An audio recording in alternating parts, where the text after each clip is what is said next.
मिंबर नूर पर जलवाबार उलमाए ज़वील एहतराम मुफ्तियान निज़ाम मशाइख सादात हाज़िरीन अहले सुन्नत व जमाअत, अस्सलामु अलैकुम व रहमतुल्लाहि व बरकातुहू।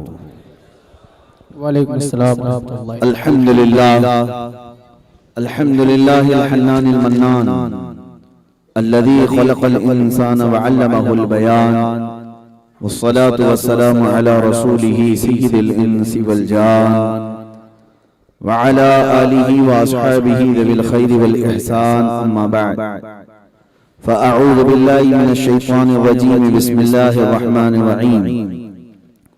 कुन्तुम खैरा उम्मतिन उखरिजत लिन्नास तअमुरूना बिल मअरूफि व तनहौना अनिल मुनकरि व तु'मिनूना बिल्लाह इला आखिरि हाज़िहिल आया। सदक़ल्लाहु मौलाना अज़ीम। बारगाह रिसालत में आप सल्लल्लाहु तआला अलैहि वसल्लम ने दुरूद पाक का हदिया पेश करें। अल्लाहुम्मा सल्लि अला सय्यिदिना व मौलाना मुहम्मद मअदनिल जूदि वल करम व आलिहि व अस्हाबिहिल किराम व इब्निहिल करीम व बारिक व सल्लिम सलातन दाइमतन सरमदन अबदा। अज़ीज़ान गिरामी वक़ार, आज का ये इजलास एक दारुल उलूम के जलसे दस्तार बंदी का इजलास है। मैं मशकूर व ममनून हूँ खुसूसन हज़रत अल्लामा मुफ्ती आकिब शाफ़ी साहब का कि उन्होंने हुक्मन इसरार करते हुए मुझे यहाँ तलब किया, मैं हाजिर हो गया। दीगर उलमाए ज़वील एहतराम जो मिंबर पर जलवाबार हैं और इंतजामिया का, अल्लाह ताला आपकी सही मशकूर को कबूल फरमाए, आमीन। दर हकीकत ये जलसा आम रिवायती जलसों की तरह नहीं होना चाहिए। जब कभी किसी इदारे के मदरसे के फारिगीन की खुशी में कोई जलसा होता है तो ऐ सुन्नी मुसलमानों ये बात याद रख लें कि ये जलसा अल्लाह के अज़ाब को टालने का जरिया होता है। जब तक इल्म वाले मैदान में आते रहेंगे अल्लाह का अज़ाब नहीं आएगा, क्योंकि नबी पाक सल्लल्लाहु तआला अलैहि वसल्लम की हदीस है, आखिर ज़माने में हुजूर अकरम सल्लल्लाहु तआला अलैहि वसल्लम इरशाद फरमाते हैं कि इल्म उठा लिया जाएगा। उस पर सहाबा इकराम ने ये पूछा था कि इल्म कैसे उठाया जाएगा, तो रहमत आलम सल्लल्लाहु अलैहि वसल्लम ने इरशाद फरमाया कि अल्लाह ताला उलमा को उठा लेगा, उलमा इंतकाल करते जाएंगे तो इल्म उनके साथ साथ चला जाएगा। आज वही हालात हैं, जो बड़े उलमा जाते हैं उनकी जगह लेने वाला कोई नहीं होता, लेकिन इल्म कम हो जाएगा और फितने बढ़ जाएंगे। हुजूर अकरम सल्लल्लाहु तआला अलैहि वसल्लम की हदीसों के मफहूम में आपके सामने अर्ज कर रहा हूं। यहाँ तक कि मेरे आका ने फरमाया हरज बढ़ जाएगा, जलजले होंगे। तो सहाबा ने पूछा हरज क्या है? मेरे आका सल्लल्लाहु अलैहि वसल्लम ने फरमाया कत्ल व गारतगरी, एक दूसरे का कत्ल इतना ज्यादा होने लग जाएगा कि लोग इसको आम समझने लग जाएंगे। तो ये आखिर जमाने में हम कदम रख चुके हैं। जलजलों ने अपना दिखाना शुरू कर दिया है किरदार कि हर इलाके में एक नया जलजला आएगा। ये अभी दूर दराज आप जलजले के झटके महसूस कर रहे होंगे, क़यामत के करीब कसरत से जलजले शुरू हो जाएंगे। फिर एक बड़ा जलजला आएगा जिसको फिर क़यामत कहा जाता है। इन्ना ज़लज़लतस्साअति शैउन अज़ीम, जिसको कुरान ने कहा इज़ा ज़ुल्ज़िलतिल अर्दु ज़िलज़ालहा, वो आखिरी जलजला है, लेकिन उससे कबल ये सब हालात होने वाले हैं। आज हम नजर करते हैं अपने अहवाल पर तो हमने महसूस किया है कि यकीनन इल्म हम में से बहुत कम हो चुका है, ऐसा उठ चुका है। देखिए दोनों हालात बहुत अलग हैं। पिछले जमाने में उनके पास इल्म हासिल करने के जरिए नहीं थे, तब भी इल्म ज्यादा था।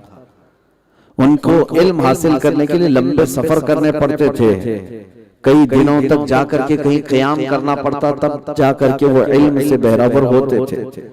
उनके पास असबाब की कमी थी लेकिन इल्म ज्यादा था। आज हमारे पास असबाब की कोई कमी नहीं, इल्म के लिए हासिल करने के लिए इतने जरिए हैं कि तुम्हारी मुट्ठी में मोबाइल में सारा इल्म मौजूद है। तुम दुनिया के जिस भी आलिम से चाहे ऑनलाइन शागिर्दी इख्तियार कर सकते हो, जो किताब चाहे पढ़ सकते हो, पूरी लाइब्रेरी मौजूद है। जराया बहुत है इल्म हासिल करने के लिए, लेकिन इल्म की कमी है। पहले असबाब की कमी थी, इल्म ज्यादा था। अब असबाब बहुत हैं हासिल करने के लिए, लेकिन इल्म नहीं। लोगों के दरमियान से इल्म उठाया जा रहा है। मुझे ये बताएं, एक पूरा शहर, पूरे शहर के अंदर कितने उलमा मौजूद हैं? मुसलमानों की तादाद यहाँ हजारों में होगी। परसेंटेज में जब निकाला जाए, क्या पूरे मोहल्ले में एक हाफिज कुरान है, एक आलिम दीन है? नहीं, बल्कि आज लोग ये समझते हैं कि हमें जिस तरह मशीनें खरीदने में मिल जाती हैं, कपड़े धोने की जरूरत है तो वॉशिंग मशीन लाओ, मसाला पीसना हो तो मिक्सर लाओ, हर चीज की मशीन मिलती है। तो लोग अब ये समझने लग गए कि हमारे दीनी मामलात में भी ऐसी ही खरीद करके कोई आलिम मिल जाए या कोई मशीन से पैदा हो जाए।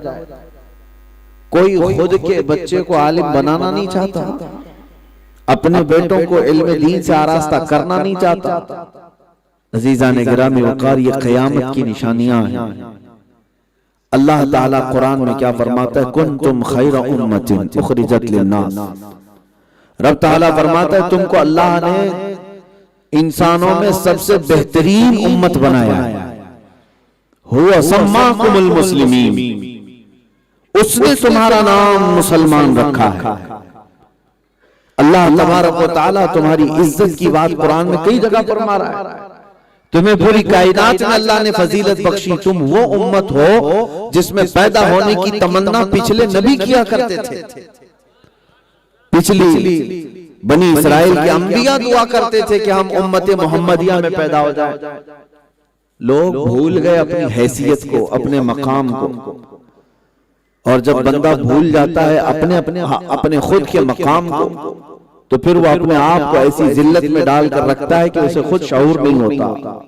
आज यही हालात अक्सर लोगों के हैं। तुम्हारे पास हीरा है, तुम्हारे पास मोती हैं, तुम्हारे पास जवाहरात है, सब कुछ है, लेकिन अफसोस ये है कि तुम्हें खुद को पता नहीं तुम्हारे पास है क्या।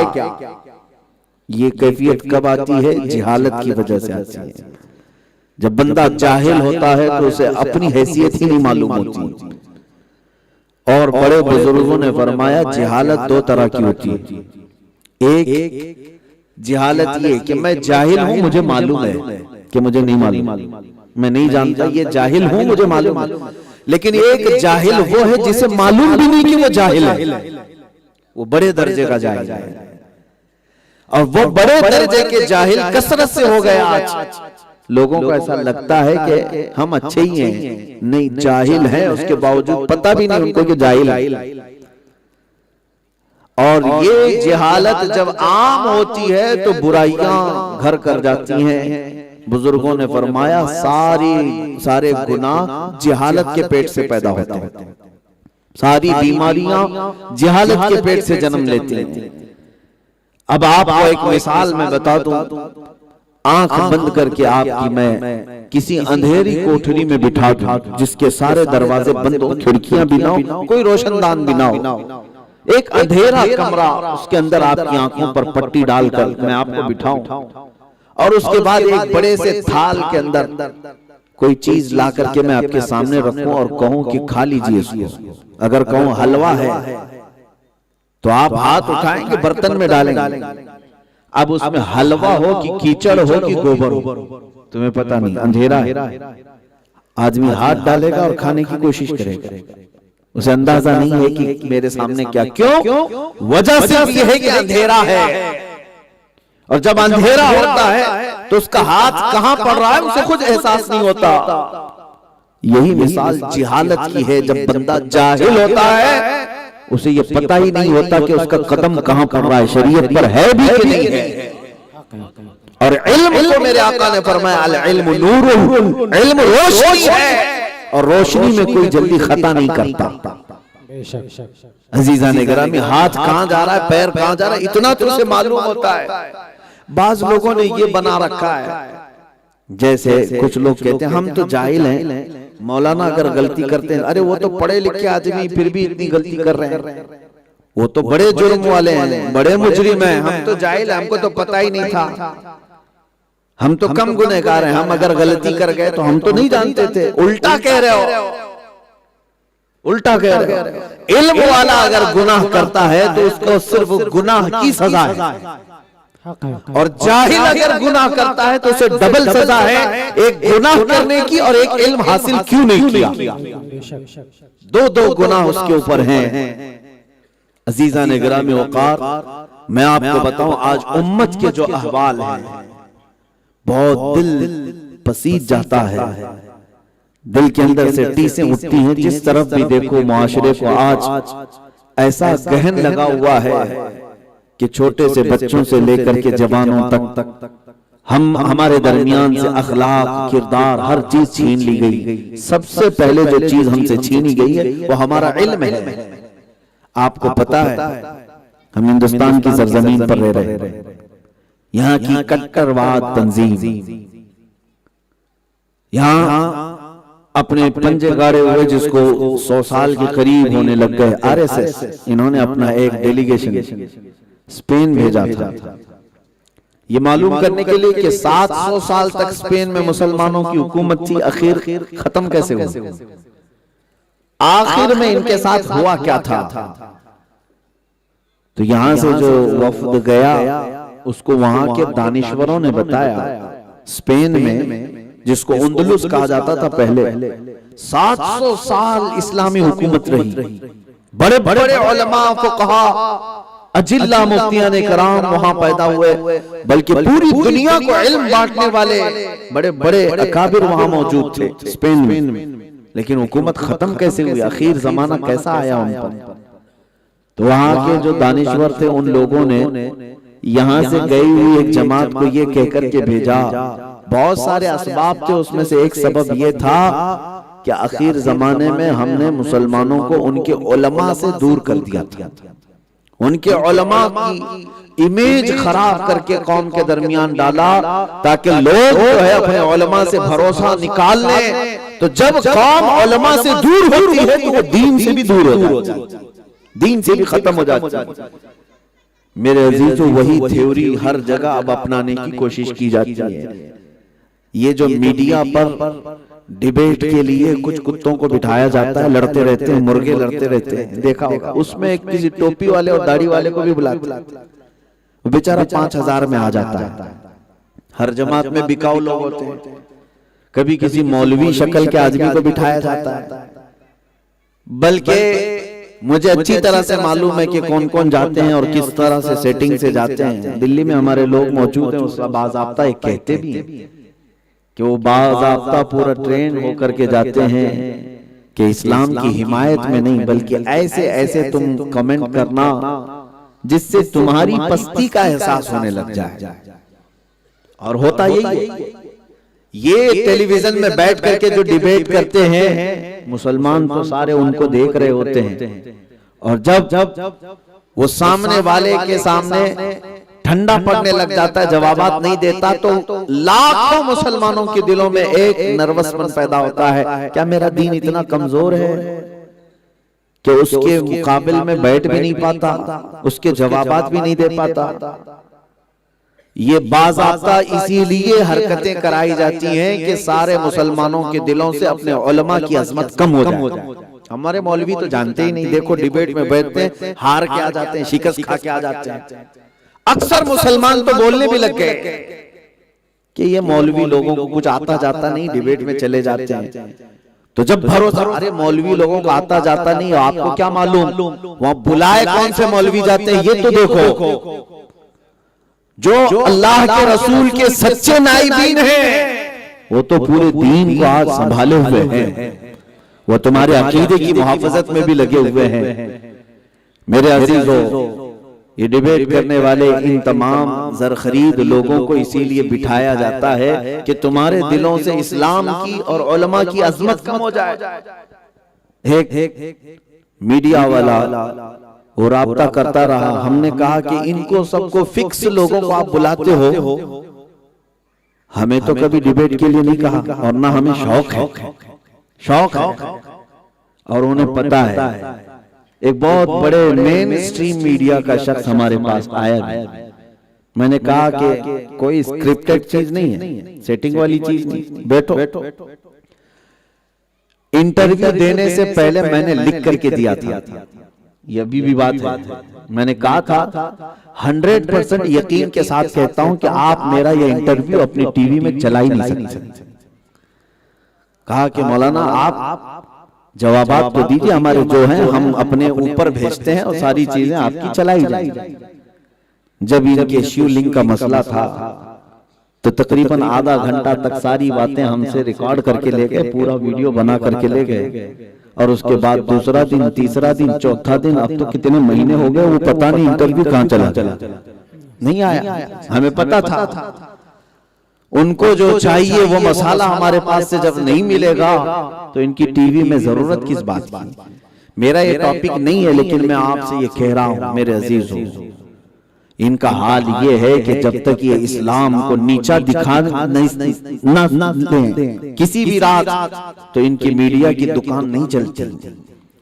आज ये सारे हालात जो बनाए जा रहे हैं, ऐसे में आपकी जिम्मेदारी क्या?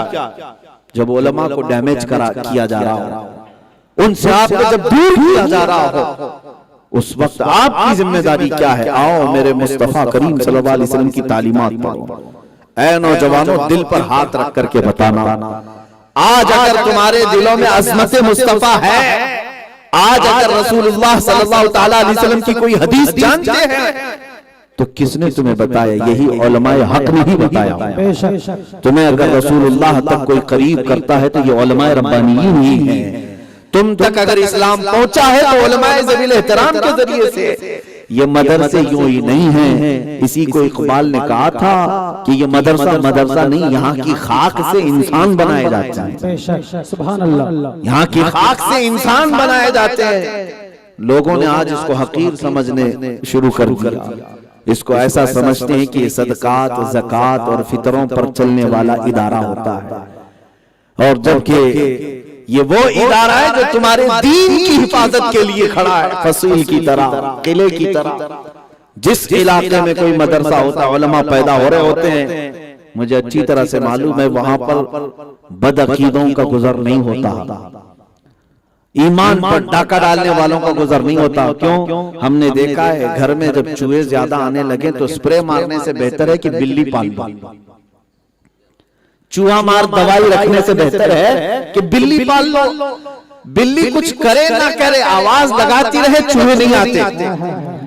इसी तरह उलमाए रब्बानियीन जिस इलाके में रहते हैं, वो सिर्फ आवाज लगाते रहे, बदअकीदे चूहे वैसे ही रास्ता काट लेते हैं। सुभान अल्लाह। नारे तकबीर, नारे रिसालत, मसलक आला हज़रत, नारे तकबीर, नारे रिसालत।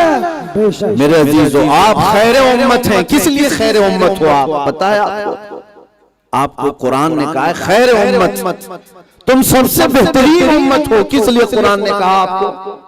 उसकी वजह भी अल्लाह ने बयान फरमाई, तअमुरून बिल मारूफ व तनहून अनिल मुनकर व तुमिनून बिल्लाह। तुम लोगों को अच्छाई का हुक्म देते हो, बुराइयों से रोकते हो, और अल्लाह को बगैर देखे मानते हो, ईमान लाते हो। ये तीन चीजें तुम्हारे अंदर हैं, इसलिए तुम सबसे बेहतरीन उम्मत।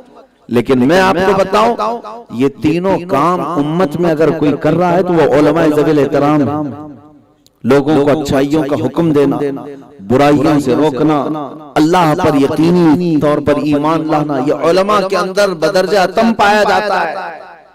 बाकी सारे लोग अपने अपने इस्तिताअत के मुताबिक अम्र बिल मारूफ नही अनिल मुनकर कर रहे हैं, लेकिन अल्लाह ने हमें जो ये लक़ब दिया है खैर उम्मत का, वो इसलिए कि तुम पूरी दुनिया को अच्छाई की तरफ बुला रहे हो। मेरे अजीज, अच्छाई की तरफ बुलाने वाला कौन है आज? तुम्हारी मस्जिद का इमाम। बुराइयों से रोकने वाला कौन है आज? तुम्हारी मस्जिद की खिताबत, मिंबर से जो आवाज निकलती है वो बुराइयों को रोकती रहती है, अच्छाइयों का हुक्म देती रहती है। लेकिन मेरे अजीजों, अगर इन आवाजों को तुमने खत्म कर दिया तो फिर खैर उम्मत का ये टाइटल भी तुम्हारी गर्दन से निकल जाएगा, तुम फिर जलील हो जाओगे। अगर तुम्हारे दरमियान उलमा नसीहत करने वाले ना रहे, सुनो हदीस पाक, मेरे आका सल्लल्लाहु तआला अलैहि वसल्लम ने इरशाद फरमाया, तीन चीजें याद रखो, जब तुम्हारे दरमियान, ये फरमाया गया जब तुम्हारे दरमियान, तीन लोगों के मुतालिक कहा गया, एक अमीर लोग उम्मत के, दूसरे उलमा इल्म वाले, और तीसरे औरतें। ये तीनों जमात के एक बहुत रीढ़ की हड्डी है। अमीर लोग और उलमा दोनों के बारे में एक हदीस में है कि ये दोनों अगर सही हो गए तो पूरी उम्मत सही हो जाएगी।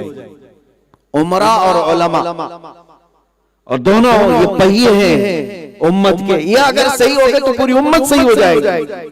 और जो हदीस में सुना रहा था वो ये है, हुजूर फरमाते हैं जब तुम्हारे आलिम दयानत को छोड़ दें, बददयानती करने लग जाए, हक बात को छुपाने लग जाए, लोगों की चापलूसी में बात करने लग जाए, और अमीर जितने भी हैं तुम्हारे मालदार, ये बखील हो जाए, अपने माल पर सांप की तरह बैठ जाए, और जब तुम्हारी औरतें बेहया होकर बाहर आ जाए, हुजूर फरमाते हैं तो फिर जमीन का नीचे वाला हिस्सा ऊपर से बेहतर है तुम्हारे लिए।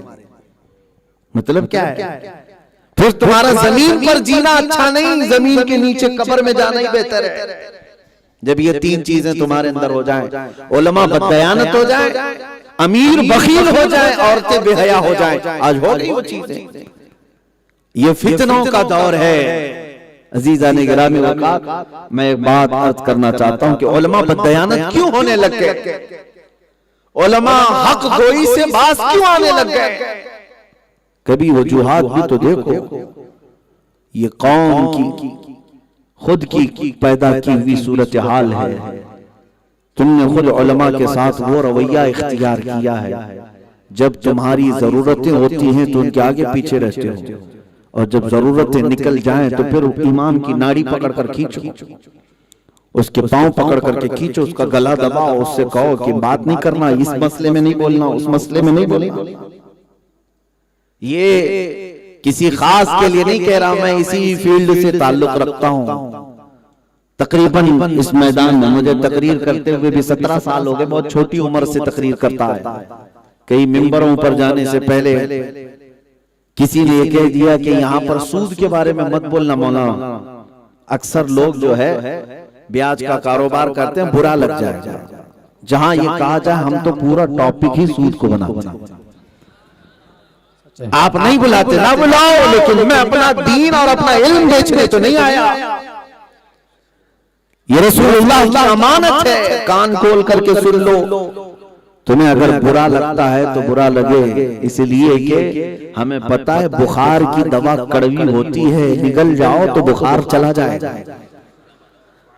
हाँ, बुखार की दवा कड़वी होती है, खा लो अच्छा है, हम दवा दे रहे हैं। सूद का एक लुकमा जो खाया, हुजूर फरमाते हैं उसका गुनाह ऐसा है जैसे कि काबे के सामने अपनी मां से जिना किया। किसी को बुरा लगता है सूद के कारोबार में मुलव्विस है तो तौबा कर ले। ये नहीं कि मौलाना का गला दबाए जा करके आइंदा से सूद के बारे में मत बोलना।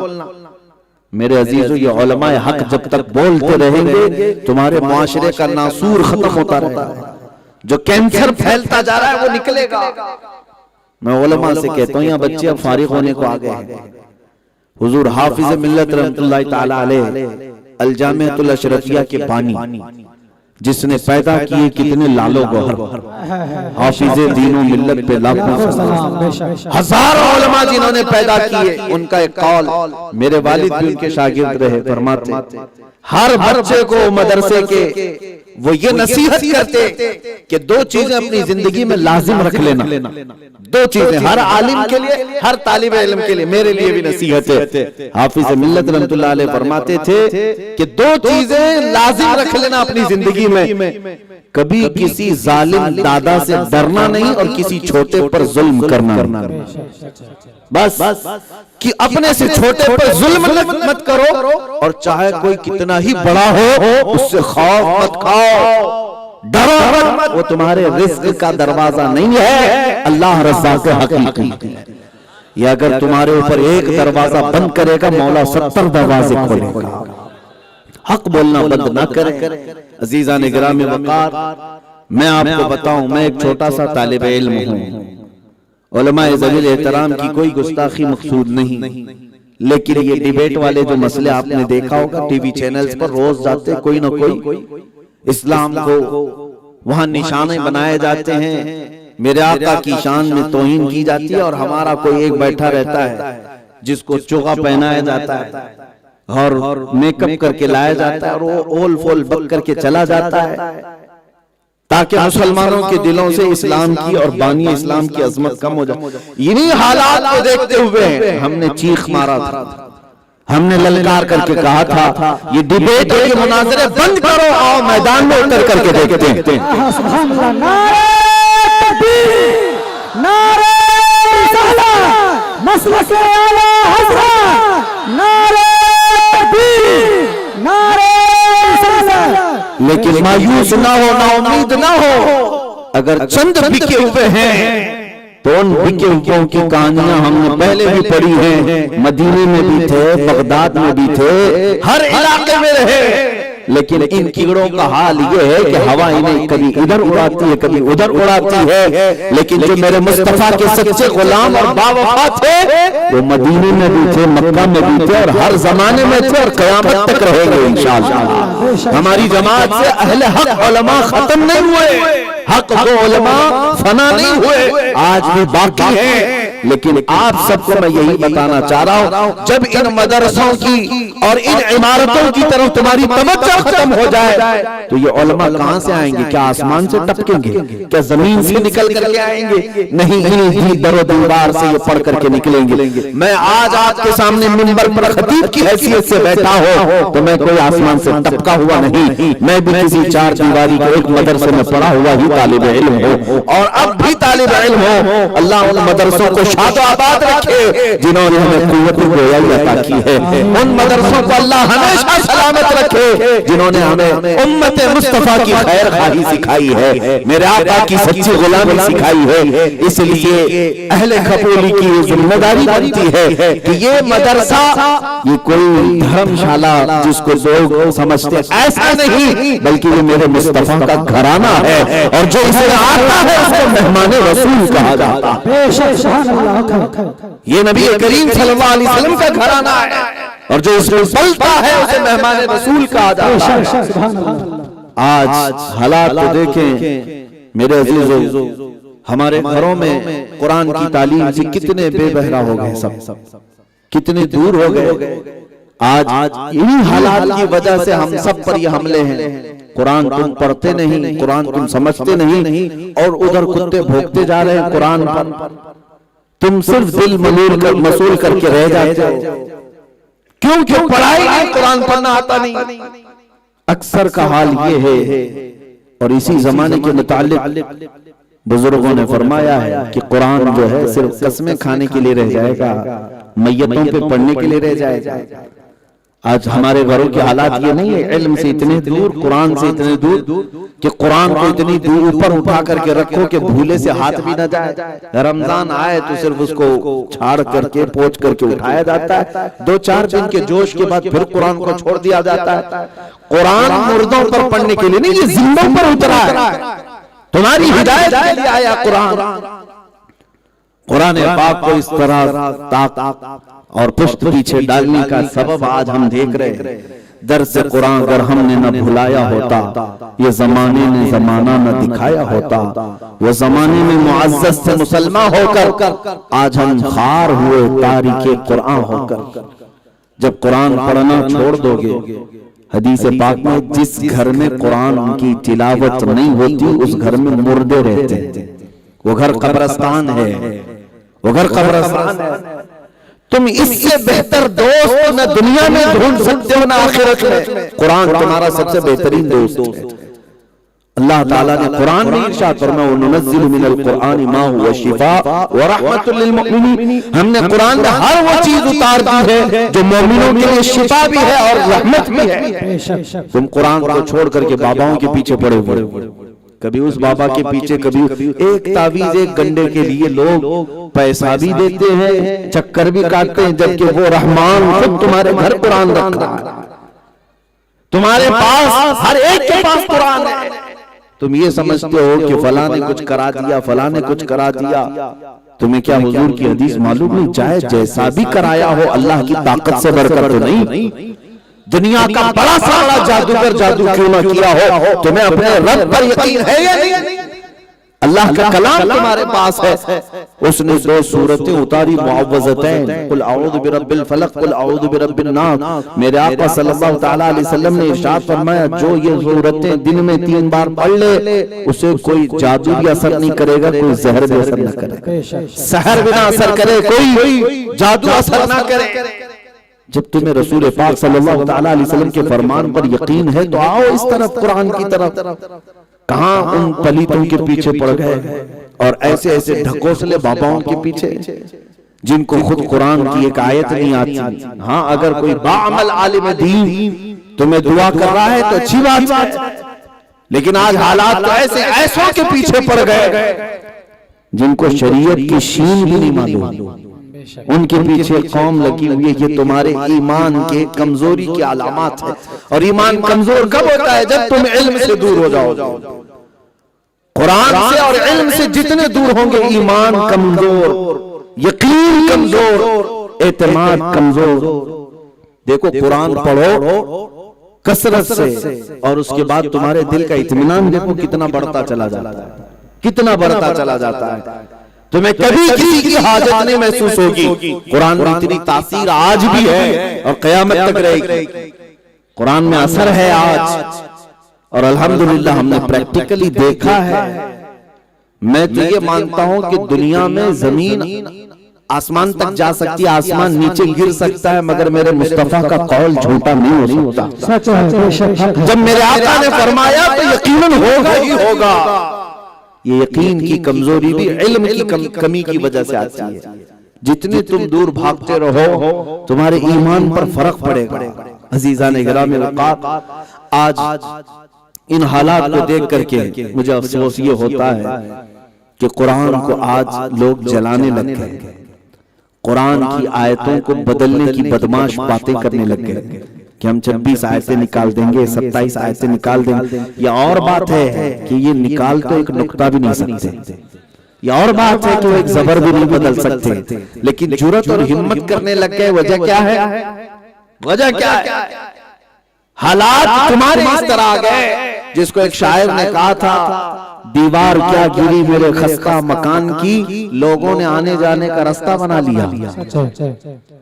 जब किसी के घर की दीवार गिर जाती है तो लोग वहां से गुजरना शुरू हो जाते हैं, रास्ता बना लेते हैं। आज जब तुम टूट गए तो हर कोई तुम्हारे ऊपर निशाना बनाने लग गया, हर कोई तुम्हें टारगेट करने लग गया।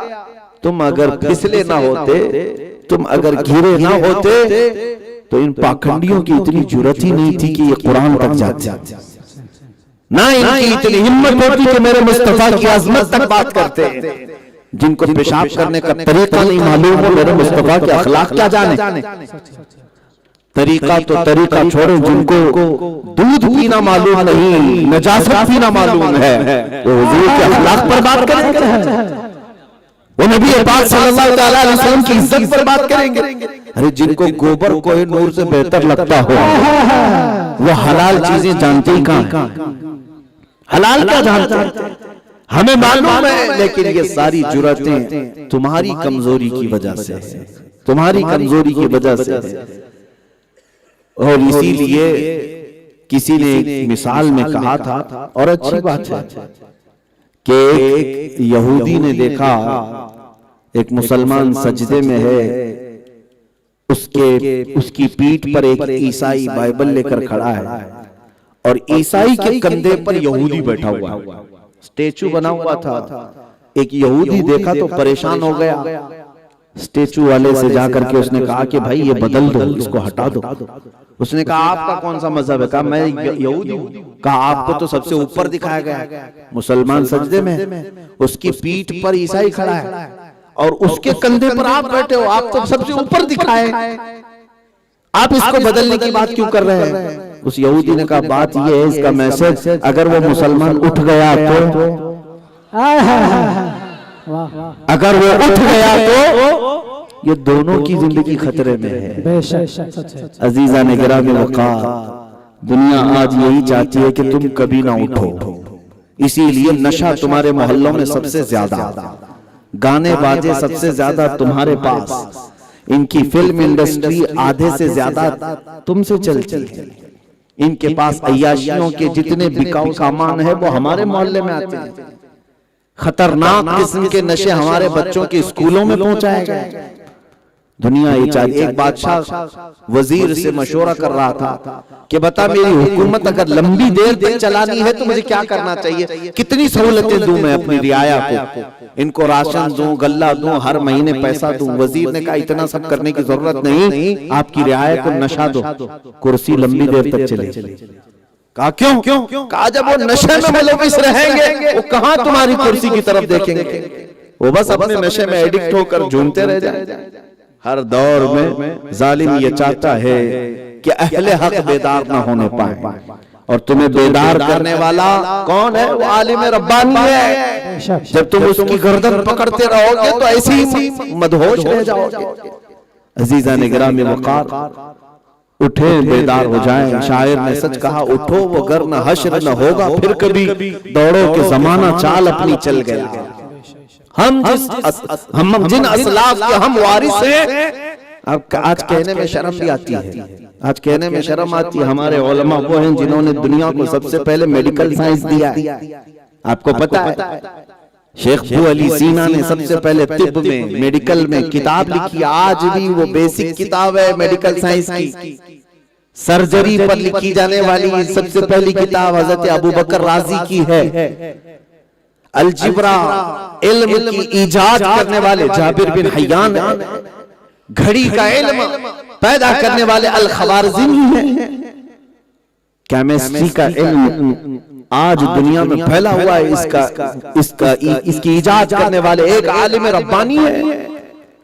कसीर उलमा हैं हमारे असलाफ, उनको याद करके आज हमें शर्म आती है इस बात से कि इतने बड़े बड़े उलूम दुनिया को उन्होंने दिए। और इसी को इकबाल ने कहा था, वो तो तुम्हारे असलाफ थे, तुम क्या हो, तुम्हारे हालात आज क्या हो गए। आपको एक बात बताऊं, मिस्र में अस्कंदरिया एक शहर है, वहां पर दुनिया की पुरानी लाइब्रेरी, अलेक्जेंड्रिया उसको कहते हैं, उस लाइब्रेरी में कुछ खत ऐसे भी रखे हुए जो इटली, डेनमार्क, यूरोप के बादशाह स्पेन में खत लिखे थे अरबी उलमा को। क्या खत लिखते थे कि हमारे बच्चों को आप अपने पास पढ़ा लीजिए, आपका एहसान होगा। यूरोप के बादशाह अपने बेटों को उलमा इस्लाम के पास पढ़ने के लिए भेजते, और जब उनके बच्चे पढ़ करके वापस यूरोप में आते थे, उनको देखने के लिए भीड़ जमा हो जाती थी कि ये उलमा इस्लाम के पास से पढ़ करके आ रहे हैं। और आज यूरोप का कोई नंगा आए तो तुम देखने के लिए चले जाते। हालात बदल गए।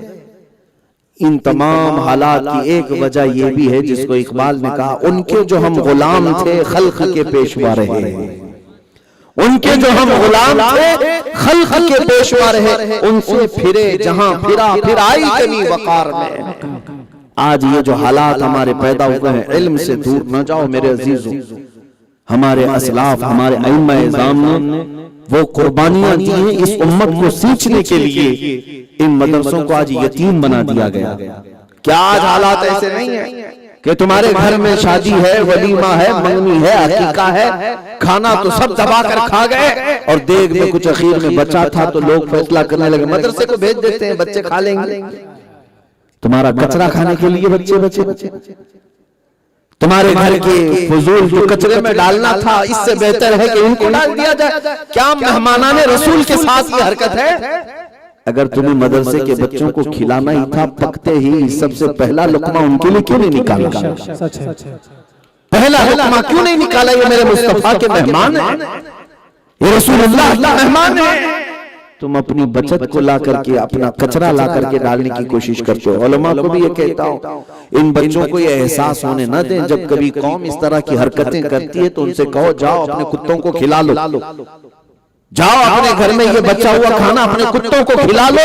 मदरसे के बच्चों को खिलाने के लिए ताजदार मदीना काफी है।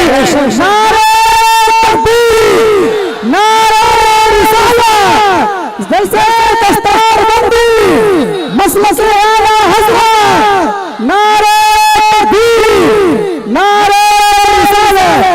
ये जिसके मेहमान हैं वो रसूल उन्हें खिलाने के लिए काफी है।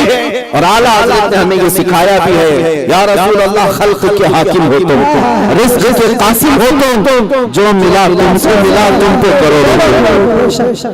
मैं दोनों को नसीहत कर रहा हूँ, तलबा आस न लगा करके बैठे रहे और कभी अपने अंदर एहसास कमतरी न लाए कि हमें कौम का बचा हुआ खाना पड़ता है, हमें कौम को फजूल खाना पड़ता है, फुजला खाना पड़ता है ना। अपने अंदर एहसास कमतरी में न लाओ। और कौम से भी मैं कहता हूँ, तुम अपने घर की सबसे उम्दा चीज मेरे रसूल के मेहमानों को पेश करो, नबी पाक सल्लल्लाहु तआला अलैहि वसल्लम के मेहमानों को पेश करो। अजीज़ान गिरामी वक़ात, हुजूर हाफिज़ मिल्लत रहमतुल्लाह अलैह की एक और बात मैं याद दिलाता हूँ।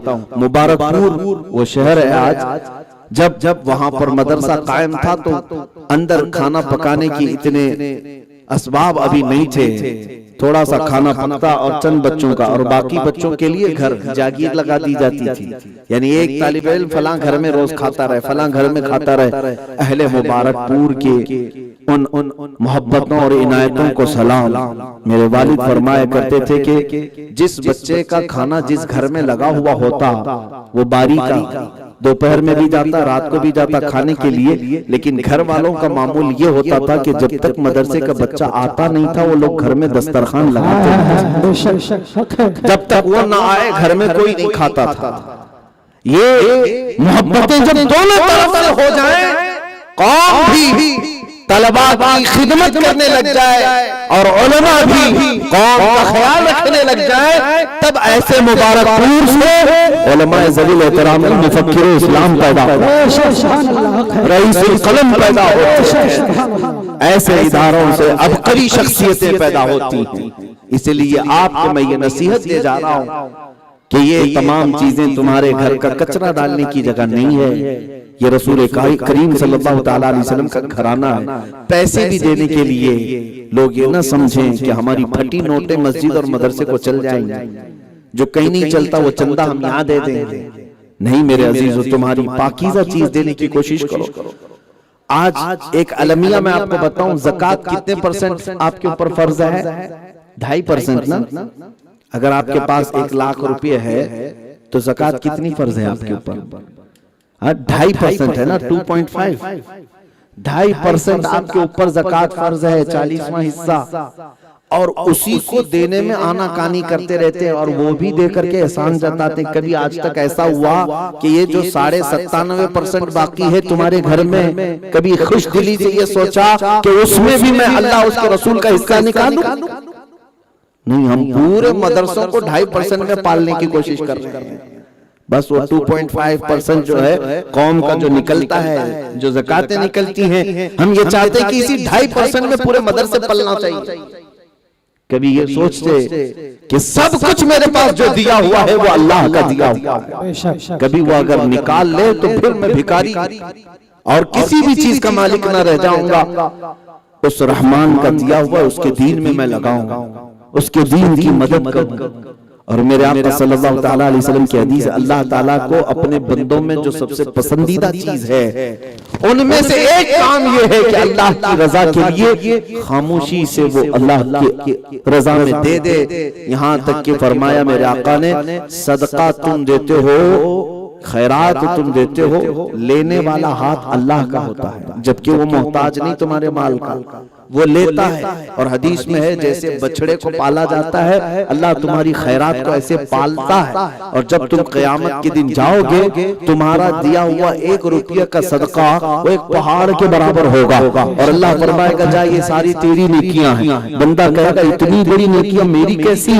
अल्लाह फरमाता है फलां दिन तूने जो खैरात किया था उसको मैंने लेकर के परवरिश किया, वो आज तेरी खैरात और तेरा सदका इतना बड़ा हो चुका है। बंदा उस दिन तमन्ना करता काश मेरा पूरा माल मैंने सदका कर दिया होता, आज मैं क़यामत के दिन सर फख्र से बुलंद किया होता। अज़ीज़ान गिरामी वक़ात, ये चंद बातें जो हालात के मुतकाज़ी थी, इसलिए मैंने आपके सामने अर्ज किया। अब मैं आपके सामने जो करंट सिचुएशन है उस पर भी मैं गुफ्तगू करता हूँ। उलमाए हक का जो किरदार है हर जमाने में, वो क्या किरदार है? वो दीन को बेचने वाला नहीं, दीन को बेचने वाला नहीं, दीन की नुमाइंदगी करने वाला।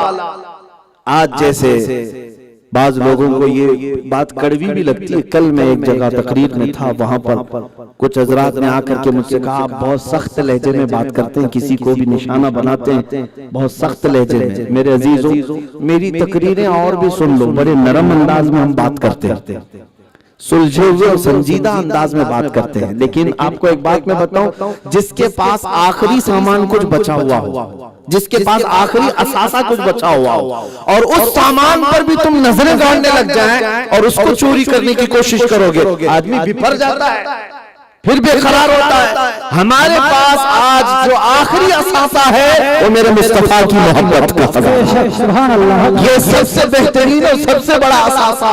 और जो आखिरी बचा हुआ है, इस पर भी जब डाका डालने की कोशिश करोगे तो क्या अभी भी तुम समझते हो कि मीठे अंदाज में बात करेंगे, नरम अंदाज में बात करेंगे? तुम डाके पे डाका डालते जाओ और हम आराम से बात करें। अजीजा ने गिरामी, ये बात इसलिए कह रहा हूं, कुछ लोगों को बात हमारी कड़वी लगी कि आपने किसी को इतना सख्त निशाना बनाया। किसको? कहा कि एक मौलवी साहब अभी हिंदुस्तान भर में गंद फैलाए हुए, बहुत ज्यादा उन्होंने खलफशार मचा दिया है, क्या कहकर के अल्लाह और ओम सब एक ही है। तारीख में जाओ, पहले यही था। ये तमाम चीजें जो आज फैलाई गई, इस पर भी बात करने पर कुछ लोगों को लगा इतने सख्त आपने उनका रद्द कर दिया। कहा तो फिर क्या हम इस्तेकबाल करते हैं?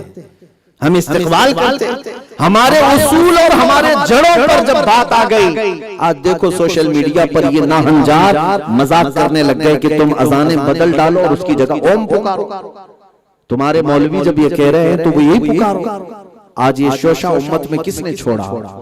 इसीलिए मेरे अजीजों, एक बात याद रखो, आलिम हक को पहचानना भी जरूरी है। जहां दाढ़ी दिखे, जहां टोपी दिखे, पीछे चल लेना ये कमाल की बात नहीं, बल्कि हमें जो दर्स दिया गया है वो ये है, आप उसके पीछे चले, चाहे उसके कपड़े फटे हुए हों, बाल बड़ा गंदा हो, लेकिन दिल इश्क मुस्तफा में जगमगा है। वो तुम्हारे सर का ताज है, वो तुम्हारी आंखों का दुलारा है, हुजूर की तरफ ले जाने वाला है, तो वो आलिम रब्बानी है, वो आलिम हक्कानी है। बाकी दुनिया की मसलहतों पर जो अपने आप को बेच देता हो, इमाम गजाली रहमतुल्लाह अलैह ऐसे ही मौलवियों के बारे में फरमाते हैं। तलबा जो मदारिस के हैं उनके लिए कह रहा हूँ, जो बड़े उलमा ये तो सब जानते हैं, लेकिन जो दीन बेचने के लिए कुछ कुफार को राजी करना है, आज उनकी पार्टी है, इनकी पार्टी है, थोड़ा सा ऐसा बोल लेंगे तो वो भी राजी रह जाएंगे, हम भी न्यूट्रल रह जाएंगे, सेकुलर बन जाएंगे। सेकुलर का मतलब मुनाफिक है, इधर भी राजी रहे उधर भी राजी रहे, तुम बीच के बंद कर रहे हो। और बीच का होना अच्छी बात नहीं है, या तो इधर के हो जाओ या उधर के हो जाओ। लेकिन जो लोग कहते हैं कि ये भी राजी रह जाए हमसे, आज इनकी हुकूमत है, आज इनका दबदबा है, इनका गलगला है, इनको भी थोड़ा राजी रखेंगे, इनको भी राजी रखेंगे। इमाम गजाली रहमतुल्लाह अलैह फरमाते हैं ऐसे मौलवी के बारे में कि वो आलिम उस मक्खी से ज्यादा गलीज है जो पखाने पर बैठती है, उस मक्खी से ज्यादा गलीज है, इसलिए कि वो अपना दीन बेच दिया थोड़े से टुकड़ों की वजह से। और ऐसी यहूदी उलमा के बारे में कुरान में आया है, इश्तरौ बिही समनन कलीला, उन्होंने थोड़ा सा माल खरीद लिया और दीन बेच दिया। मेरे अजीजों, उलमा रब्बानीन का जो किरदार है वो क्या है? आज के हालात क्या बिगाड़ पाएंगे? एक दौर यहाँ ऐसा भी था जब अकबर की हुकूमत थी, अकबर डिक्टेटर, इलेक्शन वाला नहीं, बादशाह, और उसके दौर में उसने तो पूरा दीन ही बदल डाला। कहा 1000 साल हो गए, एक नया दीन लाना है, और नए दीन का नाम रखा दीन इलाही, और उसमें सारे अहकाम बदल दिए कि अब अजान की जगह सीप बजाएंगे और मूर्तियां भी मिंबर पर रखी जाएंगी हर मस्जिद पर। मिक्स दीन पैदा कर दिया गया। और जो शाहाना सतवत को देख करके डरे हुए सहमे हुए थे, आगे पीछे चल रहे थे, अरे बादशाह जो कहेगा ठीक है, कौन इससे पंगा लेगा? लेकिन आलिम रब्बानी वो नहीं होता। उस जमाने में मर्द कलंदर मुजद्दिद अल-फसानी अहमद फारूकी सरहिंदी जवानी में थे, खड़े हो गए और इरशाद फरमाया, अगर इस जमीन पर इस्लाम नाम से कोई दीन होगा तो सिर्फ मेरे मुस्तफा का होगा, मोहम्मद अरबी सल्लल्लाहु अलैहि वसल्लम का होगा। अजानों की जगह अजानें ही पुकारी जाएंगी, नमाजों की जगह नमाजें ही पढ़ी जाएंगी। इसकी तबलीग करते रहे, लेकिन किसके मुकाबले में खड़े थे हो? किसी कारपोरेटर नेता के सामने नहीं, पूरे अखंड भारत के बादशाह के सामने। लेकिन उस आलिम हक को कोई खौफ नहीं था, अमानत है मेरे मुस्तफा की, पहुंचा कर जाऊंगा। जब ये ऐलान करते रहे तो बादशाह को जलाल आया और उसने कहा कि इस मौलवी को कैद कर दो, जेल में डाला गया। ग्वालियर की जेल में मुजद्दिद अल-फसानी को बंद कर दिया गया। आज भी हमारे कुछ हक को उलमा जेल में बंद है। कोई ये मत समझे कि उलमा इस तरह की हरकतें करके क्यों जेल में चले जाते हैं। नहीं मेरे अजीज़, तुम्हें पता नहीं हमारे आबा व अजदाद की तारीख क्या है। मुजफ्फर को मुक़य्यद न समझ ऐसे याद, मेरी असीरी भी मेरी सुन्नत आबाई है, मेरी असीरी भी मेरी सुन्नत आबाई है। कोई अगर कैद होता है तो कोई खौफ की बात नहीं। हमारे इमाम, करोड़ों मुसलमानों के इमाम आजम अबू हनीफा भी आखिरी वक्त जेल से जनाजा निकला था। अजीज़ान गिरामी वक़ात, मुजद्दिद अल-फसानी को उनकी हक कोई पर, ये इन तलबा के लिए नसीहत कर रहा हूँ जो मदरसे से निकल करके मैदान में आने वाले हैं। किसी अहरे गहरे नत्थु खेरे का मुंह देख करके बात मत करना, मेरे मुस्तफा की शरीयत का लिहाज रखना। जब भी बात करना गुंबद खजरा को सामने महसूस करना। मैं जो बोल रहा हूँ मेरे मुस्तफा की शरीयत बोल रहा हूँ। चाहे कोई बिगड़ता है तो बिगड़े, कोई रूठता है तो रूठे, इसलिए कि मुझे उसे मनाने से कुछ होना नहीं। मैं उसे मनाने के लिए जीऊंगा जो मेरी कब्र में भी रोशनी लेकर के आने वाला है, जो हश्र में भी मेरी सफात करने वाला है। अज़ीज़ान गिरामी वक़ात, 8 साल तक ग्वालियर की जेल में कैद होकर मुजद्दिद अल-फसानी को क्या कर लिया? अकबर मर गया, खत्म हो गया। उसके बाद उसका बेटा जहांगीर तख्त पर आया। 8 साल गुजर गए, जेल से कासिद गया और जाकर बादशाह से कहता है जेल का बड़ा मसला ही अलग हो गया है। बादशाह ने पूछा हुआ क्या है? कहा कि तुम्हारे बाप ने एक मौलाना को जेल में डाला था, उसने दीन मुस्तफा का ऐलान किया था। तो जहांगीर ने पूछा हुआ क्या? वो कासिद जेल से आया और कहता है वो जिस मौलाना को जेल में कैद किया गया था उसने तकरीबन 700 कैदियों को तो आलिम बना दिया है।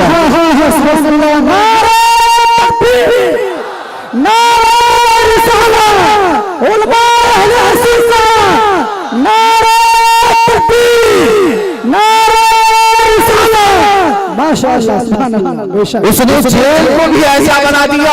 फजर के बाद हदीस पाक, जोहर के बाद कुरान की तिलावत, तफसीर कुरान, हदीस, उसूल हदीस, सब तो ऐसा लग रहा है वो जेल नहीं गुंबद खजरा की छांव में बैठे हैं। अजीज़ान गिरामी, ये आलिम हक को की अलामत है। वो जिस इलाका में होगा मेरे मुस्तफा की शरीयत बोलता होगा, उसको किसी चीज का लिहाज करना जरूरी नहीं होता। यही मिजाज हमने बरेली के इमाम में भी देखा है। ताजदारे अहले सुन्नत, इमाम अहले सुन्नत फाजिल बरेलवी रहमतुल्लाह तआला अलैह। अरे मियां, आज इन लोगों को राजी करने की बात करते हो, ये कभी तुमसे राजी नहीं होंगे। हमने देखा है 1.5-2 साल पहले एक राफिजी कुत्ता निकला था, अपना दीन भी बदल लिया, धर्म भी बदल लिया, नाम भी बदल लिया। सोचा कि इन लोगों को राजी कर लूंगा, इनकी धोती में जाकर पना लूंगा, लेकिन 6 महीने के बाद उन्होंने भी लात मार के भेज दिया। पता चला धोती का कुत्ता न घर का न घाट का। हाँ, हमने देखा है दरे मुस्तफा को जो छोड़ता है हर जगह दर बदर खार होकर फिरता है, ठोकरें खाकर गिरता है। अजीज़ान गिरामी वक़ात, इनको राजी करने के लिए कभी आलिम अपने वक़ार को दांव पर न लाए, कभी अपनी पगड़ी न उठाए, कभी ना इनके सामने हाथ फैलाए। आला हज़रत का मिजाज तो देखो, बड़े बड़े तो छोड़ो। एक साहब नानपारा के रहने वाले आए और कहा नानपारा के बड़े सेठ साहब हैं, बड़े पैसे वाले हैं, मौलाना अहमद रजा आप अच्छे शायर हैं, 1-2 शेर मेरे सेठ साहब की शान में भी लिख दीजिए ताकि मैं उनको सुनाऊं तो वो इनाम भी दे देंगे, हमें पैसे भी दे देंगे। आला हज़रत का कलम जलाल में आया और फिर उन्होंने लिखना शुरू किया। तो अपने सेठ साहब की तारीफ करने की बात करता है और दुनियादारों की तारीफ की बात करता है। सुन, अब अहमद रजा कलम उठाता है और लिखता है वो कमाल हुस्न हुजूर है, गुमान नक्श जहां नहीं, यही फूल खार से दूर है, यही शम्मा है वो धुआं नहीं, करूं मध्य अहले दुअल रजा, पड़े इस बला में मेरी बला। मैं गदा हूं अपने करीम का, मैं गदा हूं अपने करीम का, मेरा दीन पारे ना नहीं। ये बरेली का मिजाज है। तुम सेठों की तारीफ करने के लिए हमारे पास आए हो, हमारा कलम उनके लिए नहीं चलता, हमारा कलम चलेगा तो ताजदार मदीना की मोहब्बत में चलेगा। उलमा का यही मिजाज हो, उलमा का मिजाज यही हो। वो मिंबर पर खड़े होकर, मस्जिद के हजरात इमाम भी हैं, होता है, मैं भी कई मस्जिदों का इमाम रहा हूं, लेकिन ये जरूरी नहीं हर मस्जिद का इमाम ये सोच करके चले असर में पढ़ाया हूं, मगरिब से पहले मेरी छुट्टी हो सकती है, लेकिन इससे फर्क नहीं पड़ता।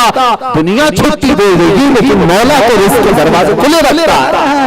वो रब्बुल जलाल जो चूंटियों को खुराक में रिज़्क़ देता है, क्या वो अपने दीन के उलमा और रब्बानीन का रिज़्क़ नहीं लेगा? वो अपने जिम्मे करम पर रखता है। मैं कहता हूं उलमा ज़वील एहतराम की जिम्मेदारी है कि आप हक बोले। अल्लाह ने आपको चुना है पूरी कौम में, उम्मत में आपको चुना गया है। तामुरूना बिल मारूफ, तुम अच्छाइयों का हुक्म देते रहो, तन्हौना अनिल मुनकर, तुम बुराइयों से रोकते हो और रोकते रहो। एक जुम्मा बयान किया, नाराज हो गए तो दूसरे जुम्मा नहीं बुलाएंगे, इससे ज्यादा होगा क्या?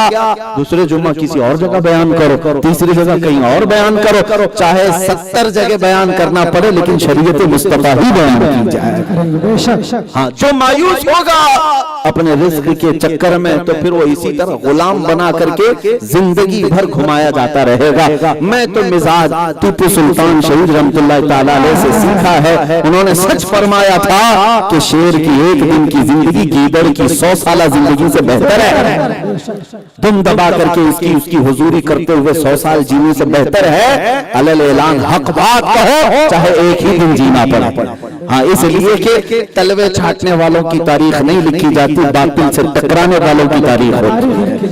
अजीजा ने गिरामी वक़ार उलमाए ज़वील एहतराम की बात आई, एक मिसाल और दे देता हूँ। इमाम अहमद बिन हम्बल, वो इमाम, 4 इमामों में से, हमारे 4 जो अइम्मा मुज्तहिदीन हैं उनमें से एक इमाम अहमद बिन हम्बल, जिनको 5 लाख हदीसें मेरे मुस्तफा की याद है।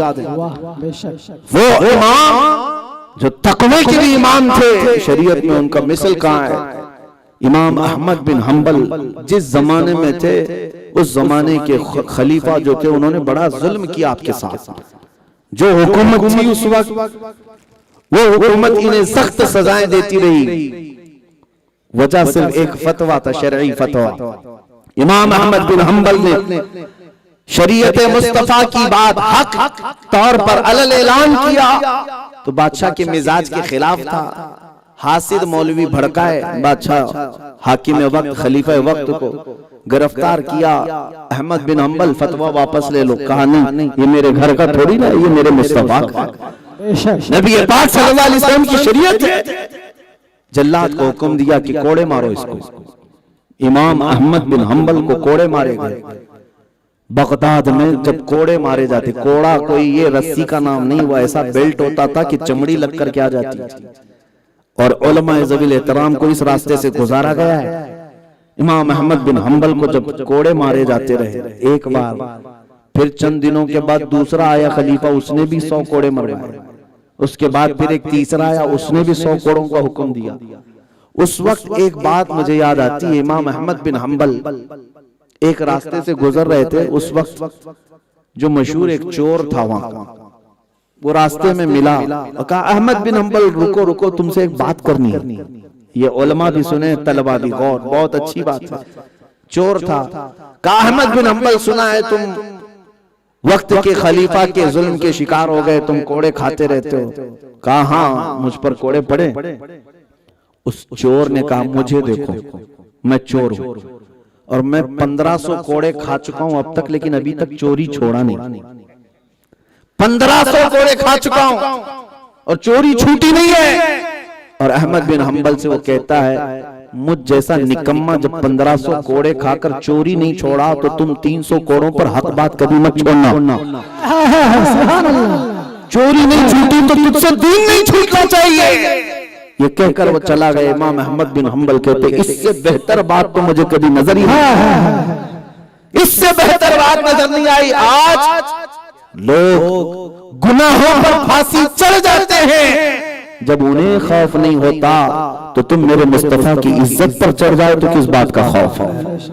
अजीजा निगरानी वक़ार उलमा से यही कहता हूं, इमाम अहमद बिन हम्बल रज़ियल्लाहु ताला अन्हु के साथ एक मामला ये भी हुआ।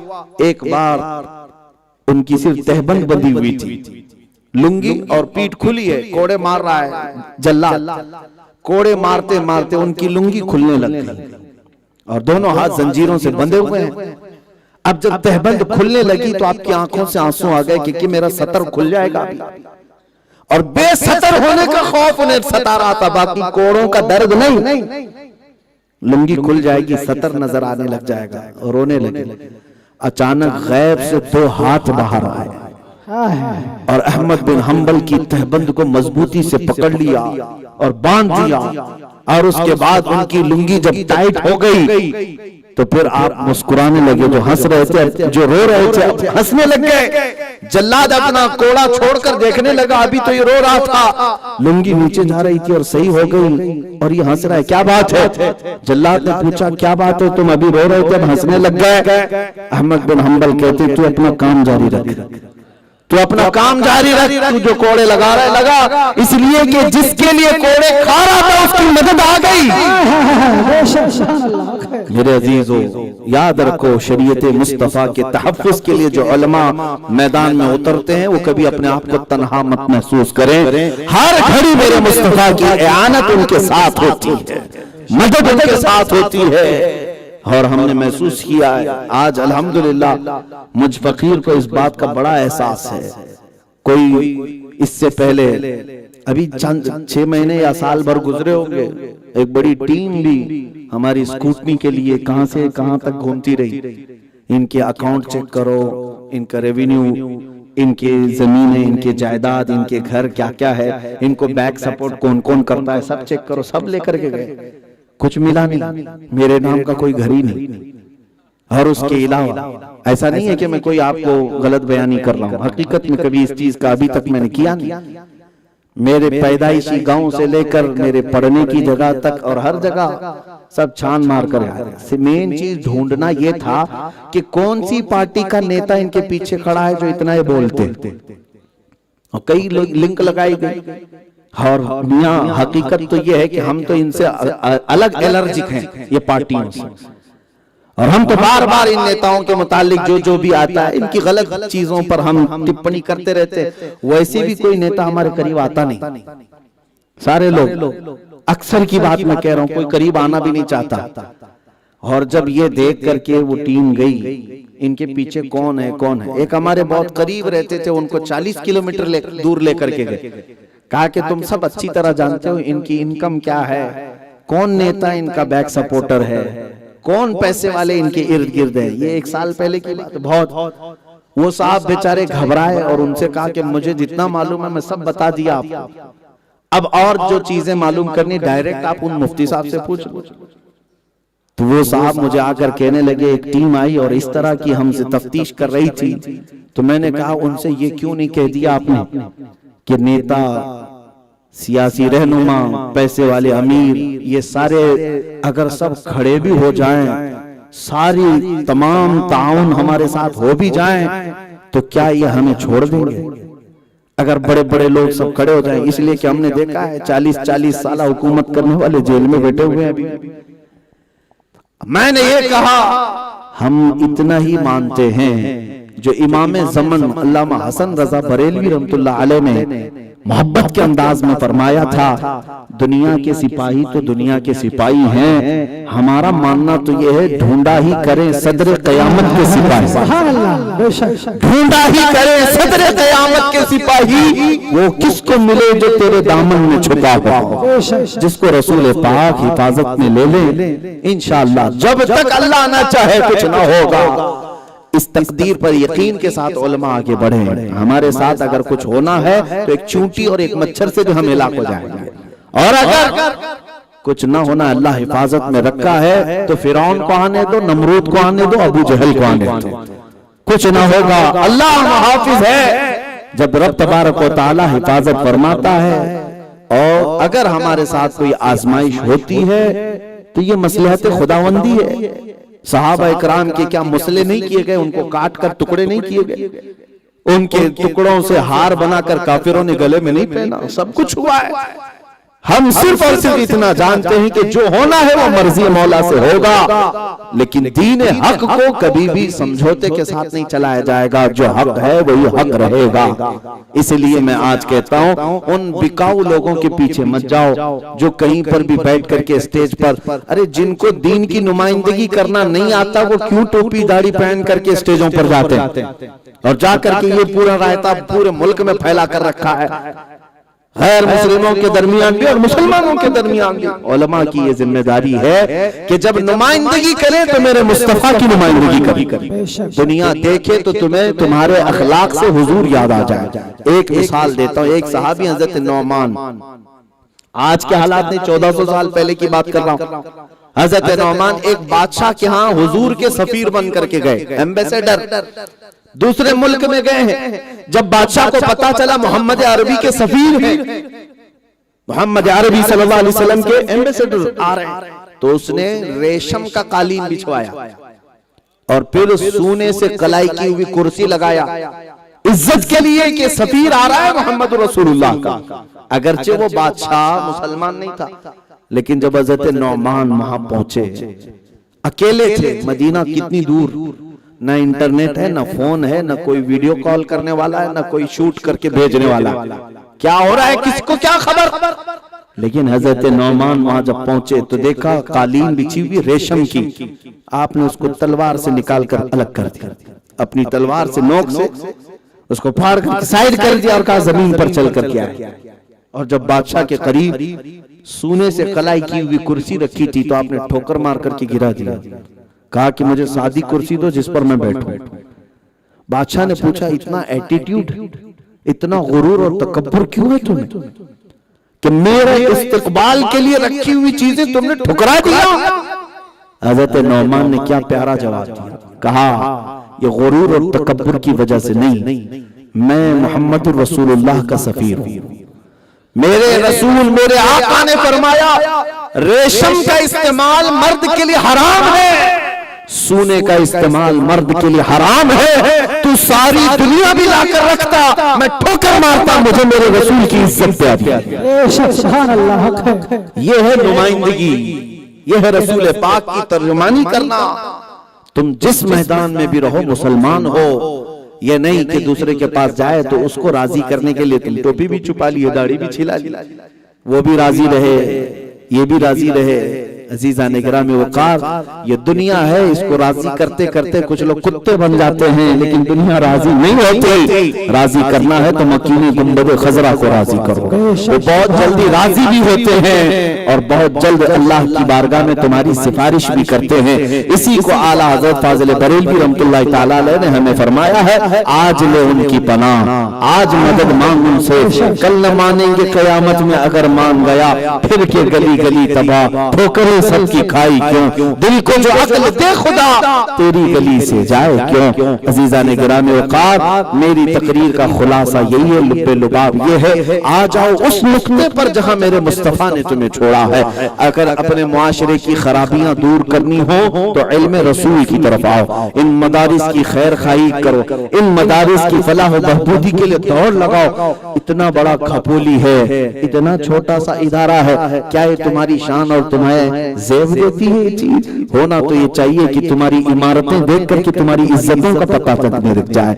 लोग आज ताजमहल देख करके उस जमाने की सल्तनत को याद करते हैं कि ये उनके मिजाज की निशानियां हैं। तुम भी ऐसी चीज अपनी निशानी रखो कि आने वाली नस्लें तुम्हें याद रखें, तुम अपने मुस्तफा करीम सल्लल्लाहु अलैहि वसल्लम के लिए कितने सीरियस थे, नबी पाक से रिलेटेड चीज कितनी खूबसूरत हुआ करती थी। ये तुम्हारी आज की जिम्मेदारी है। ये मत समझना कि मैं कोई चंदा करने तुम्हारे पास आया हूँ, मैं मुजन्निद नहीं हूँ, मैं चंदा करने वाला वो आदमी नहीं। आपको अच्छी तरह से मालूम है, मैं पूरे हिंदुस्तान भर घूम रहा हूँ, मैं चंदा पैसों का नहीं करता, मैं तो मजमे में सीधे ऐलान करता हूँ, नोट और सिक्के नहीं, कौन है जो मेरे मुस्तफा के नाम पर अपनी गर्दन लेकर हाजिर है।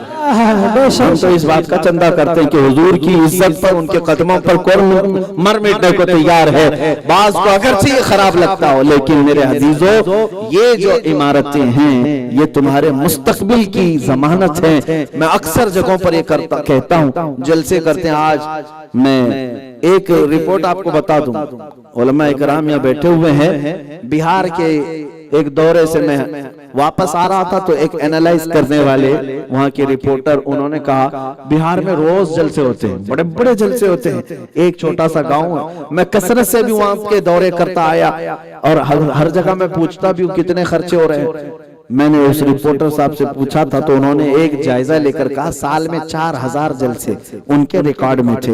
हर जलसे में 5 लाख रुपए से कम खर्चा नहीं होता। पूरा मेला लगता है, न जाने क्या क्या इंतजाम सब थी। मैं जलसों का मुखालिफ नहीं हूँ, ये नहीं कहता कि जलसे होना नहीं चाहिए, लेकिन जिस एक सूबे में, एक रियासत में 4000 जलसे और उसका एक मिनिमम खर्चा निकाला जाए तो साल में 2000 करोड़ रुपए खर्चा हुए मुसलमानों के। लेकिन अफसोस ये है कि पूरे सूबे में मुसलमानों के लिए कोई यूनिवर्सिटी नहीं है, कोई एक ऐसा शानदार इदारा नहीं है जिसमें तुम्हारे कौम के बच्चों का मुस्तकबिल परवान चढ़े। आज आपके घरों में जो बड़े बड़े नियाजें, बड़े बड़े दावतें, ये जो कुछ भी खैर खाई की चीजें होती है, खाना खिलाना सवाब है, लेकिन किसको खिला रहे हो? जो ऑलरेडी पेट भरे हुए लोग हैं। हमारे यहाँ खाना किसको खिलाते हैं आप? हाँ, सब भरे हुए लोग हैं, उनके घर में भी खाना बनता है, जबरदस्ती है आ करके खा के जाते हैं और फिर कहते हैं गौस पाक की नियाज। गौसे पाक जिस नियाज की फजीलत बयान कर रहे हैं ये उन लोगों को जिनको खाना मयसर नहीं, भूखे हैं, जिनके घर में रोटी भी नहीं बनती। आज हमारी नियाज की बड़ी बड़ी देगें, मैं नहीं कहता कि मत बनाओ, नियाज करो, लेकिन कुल दीन ये नहीं है। रात को आपने खाना खिलाया, अच्छी बात है, लेकिन कल उसको भूख लगेगी कि नहीं लगेगी? कल फिर भूख लगनी है उसको, परसों फिर भूख लगनी है उसको। लेकिन अगर इस तरह का एक इदारा कायम कर दिया तो ये सुबह क़यामत तक चमकता रहेगा।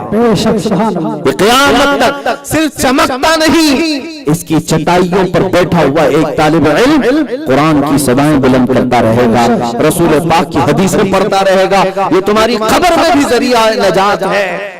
सिर्फ और खाना पकाना, खिलाना और बांटना इसमें न रह जाओ, बल्कि इल्म की तरफ आओ, इन इदारों के क़याम की तरफ आओ। आज की सख्त जरूरत है। आज हमारी बच्चियां परेशान हैं, ये जिस कॉलेज में जाए इनके हिजाब का बड़ा मसला आ जाए। हाँ, बहुत सारे भेड़िए इनका हिजाब छीनना चाहते हैं, पाबंदी लगाना चाहते हैं। बहुत सारे लोगों ने शिकायत की, हम प्रोटेस्ट करें, एहतजाज करें। मैंने कहा किस बात का? कॉलेज उनकी है, सिस्टम उनका है, मैनेजमेंट उनका है, तुम जा रहे हो और एहतजाज करोगे, प्रोटेस्ट करोगे। खैर लो अपने घर की, तुम क्यों अपनी बच्चियों के लिए कॉलेज नहीं बनाते? जहां पर्दे का एहतमाम हो, जहां तुम्हारी बच्चियां इज्जत के साथ पढ़ सके, इसकी तरफ ख्याल तो नहीं किया। तुम एहतजाज करने की बात कर रहे हो। अज़ीज़ान गिरामी औक़ात, सोच समझ करके कदम उठाएं। आप पढ़े लिखे लोग हैं, इस इलाके के रहने वाले सुलझे हुए हैं, इसलिए मैं बातें अर्ज कर रहा हूं। इन इल्म के किलों की तरफ जब तुम तवज्जो करोगे, इंशाअल्लाह अज़ीज़ एक ऐसा किला तैयार होगा जहां तुम्हारा मुस्तकबिल देखना।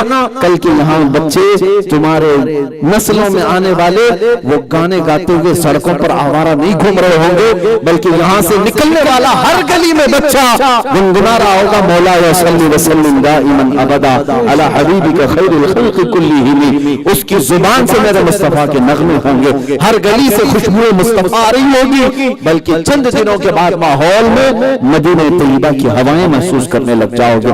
अल्लाह करीम कहने सुनने से ज्यादा हमें अमल की तौफीक अता फरमाए। मेरी तकरीर का खुलासा हर बार मैं ये कहता हूँ कि मोहम्मद से वफात होने तो हम तेरे हैं, ये जहां चीज है क्या लाहो कलम तेरे हैं, कुव्वत इश्क से हर पस्त को बाला कर दो, बहर में नामे मोहम्मद से उजाला कर दो। व आखिर दावाना अल्हम्दुलिल्लाहि रब्बिल आलमीन। अस्सलाम वालेकुम। आप हज़रात बैठे रहें। इन तलबा की हौसला अफजाई और उनके एजाज में इनके सरों पर आज अमामा बांधा जा रहा है। यह अमामा दुनिया के बादशाहों के ताज से भी महंगा है। हाँ, इसलिए कि हदीस में क़यामत के दिन इनके माँ बाप को ताज पहनाया जाएगा जिसकी रोशनी से सूरज फीका पड़ जाएगा। आज ये जो एजाजी तौर पर इनके सरों पर अमामे बांधे जाते हैं, ये ताज है, ये ताज जर्रीन है। अल्लाह करीम हर घर में हाफिज कुरान अता फरमाए। हाँ, सिर्फ आमीन नहीं, कोशिश भी करो, घरों में कोशिश भी करो। अच्छा बच्चा जब पैदा हो तो उसको अल्लाह की राह में वक्फ करने की नीयत करो। मैं ये नहीं कहता कि सारे बच्चों को मदरसे में लेके आकर डाल दो, नहीं, ये इरादा क्यों नहीं करते? मेरा बच्चा स्कूल भी पढ़े, कॉलेज भी जाए, यूनिवर्सिटी भी जाए, लेकिन अल्लाह का कलाम भी सीने में महफूज करे। इंशाअल्लाह अज़ीज़ वो वक्त आएगा जब हमारे बच्चे स्कूल और कॉलेज की तालीम भी हासिल कर रहे होंगे, लेकिन साथ में कुरान पाक को भी सीने में बसा रहे होंगे इंशाअल्लाह।